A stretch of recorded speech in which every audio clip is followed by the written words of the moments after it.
सकाळी जाग येता शीसाठी कॉल येणं ही खरं तर नैसर्गिक गोष्ट आहे आणि तसं जर होत असेल तर ते उत्तम आरोग्याचं लक्षण आहे.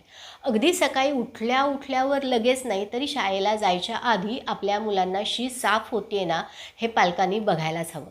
बराच वेळ टॉयलेटमध्ये बसून राहावं लागणं, शीच्या वेळेला दुखतंय, खडा होतोय, शी होते असं वाटतंय पण थोड्या वेळानं थोडी थोडी शी होते असं जर काही दिसत असेल आणि सगळ्यात महत्त्वाचं कायम काहीतरी खाल्ल्यावर शीसाठी जर पळत जावं लागत असेल तर पोटामध्ये काहीतरी गडबड आहे हे आधी लक्षात घ्यायला हवं.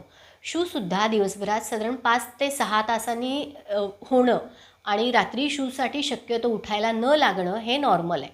आपण शाळेत जाणाऱ्या 6 वर्षाच्या पुढील मुलांविषयी बोलतोय त्यामुळे हे संदर्भ वयानुसार थोडेफार बदलू शकतात. आणि एक महत्त्वाचं, जर आपलं मूल रात्री अंथरुणात शू करत असेल तर थोडं लक्ष जास्त द्यायला हवं, कारण शोधायला हवं.